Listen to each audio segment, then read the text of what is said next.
నెలలుగా జరుగుతున్న కడప నగర మేయర్ పీఠం వ్యవహారంలో ఇటీవలి కాలంగా కీలక పరిణామాలు చోటు చేసుకుంటున్నాయి.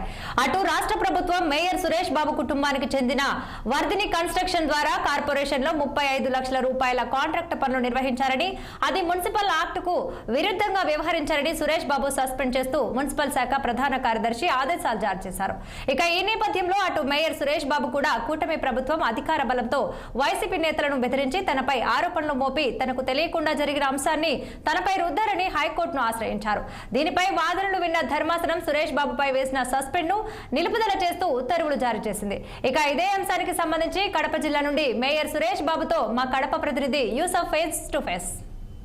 జిల్లాలో కూటమి ప్రభుత్వం ఏర్పడే నుంచి కూడా కడప జిల్లాలో కీలకంగా వ్యవహరించేటువంటి వైసీపీ నేతలపై అక్రమ కేసులు బనాయించడంతో పాటు కడప నగర పీఠాన్ని కూడా ఆధీనంలోకి తీసుకోవాలని చెప్పేసి ప్రయత్నాలు కొనసాగిస్తూ ఉన్నారు. ఈ నేపథ్యంలో ఇవాళ జరిగినటువంటి హైకోర్టు ఏదైతే తీర్పు ఇచ్చిందో అది ఒక పెద్ద చెంపపెట్టుగా భావించవచ్చు. ఈ నేపథ్యంలో కడప మేయర్ సురేష్ బాబు గారు ఉన్నారు, ఆయన అడిగి తెలుసుకునేందుకు ప్రయత్నం చేద్దాం. సార్, అసలు వాళ్ళు మొదటి నుండి కూడా ఒకటే ప్రయత్నం, ప్రజాస్వామ్యంగా గెలిచలేము కానీ మాకు లోపాయకారంగా చేయాల్సినటువంటి వివరాలన్నీ కూడా కొనసాగించారు. ఇప్పటికే 9 మంది కార్పొరేటర్లను కూడా వారు తమ భయభ్రాంతులకు గురి చేసి వాళ్ళ యొక్క ఆధీనంలోకి తీసుకున్నారు. ఆ నేపథ్యంలో వాళ్ళకి చెల్లనటి వ్యవహారంలో ఇప్పుడు హైకోర్టుకు పోయి మీ మీద అభియోగాలు మోపారు. దీని మీద హైకోర్టు మీకు ఒక ఆదేశం ఇచ్చింది, దాన్ని ఏ విధంగా భావించవచ్చు? చాలా సంతోషం. ఇంకా న్యాయ వ్యవస్థ బతికుందంటే ఇది ఒక ఉదాహరణ. సంవత్సరం అయింది అధికారంలోకి వచ్చి మా కూటమి అంటే, ఈ కూటమి మా కూటమిని ఎందుకంటారంటే BJP, Janasena, TDP, Congress, CPI, CPM అనే మహాకూటమిలాగా ఏర్పడి అధికారంలోకి వచ్చిన తర్వాత వాళ్ళు ఇచ్చిన హామీలు మర్చిపోయినారు, వాళ్ళు చెప్పిన సంక్షేమ పథకాలు మర్చిపోయి ఒకే ధ్యేయం, కేవలం వైఎస్ఆర్సీపీ నాయకుల్ని ఏ విధంగా టార్గెట్ చేయాలనే ఉద్దేశంతో రాష్ట్రంలో ఒక సంవత్సరం నుంచి అరాచకాలు, దౌర్జన్యాలు, రౌడీజము, హత్యలు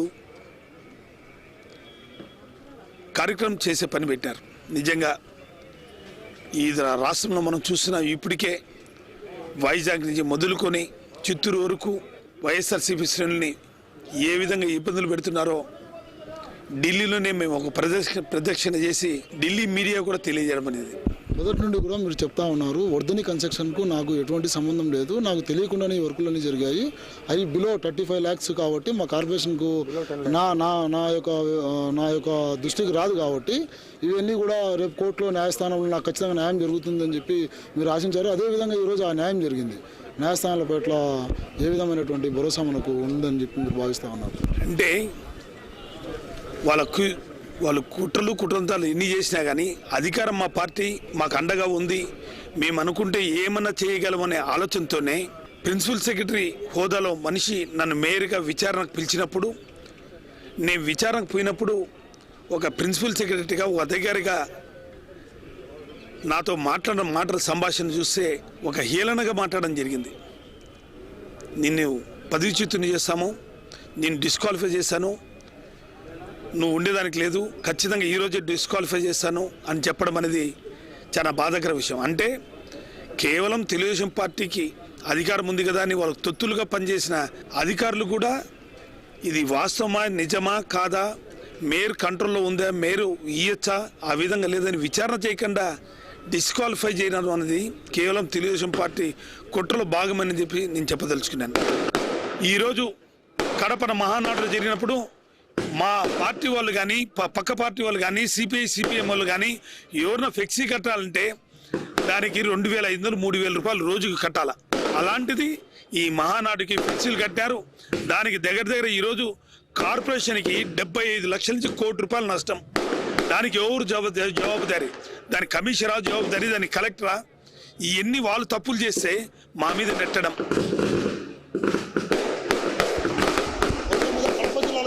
మహానాడు రోజు నాకు సంక్షిప్తంగా కూడా హైకోర్టు న్యాయస్థానంలో న్యాయం జరిగిందని చెప్పేసి కడప నగర మేయర్ ఆశాభావం వ్యక్తం చేస్తున్నటువంటి పరిస్థితిగా భావించవచ్చు. కెమెరా పర్సన్ శ్రీనివాస్తో యూసుఫ్, కడప జిల్లా నుండి. కడప జిల్లాలో కూటమి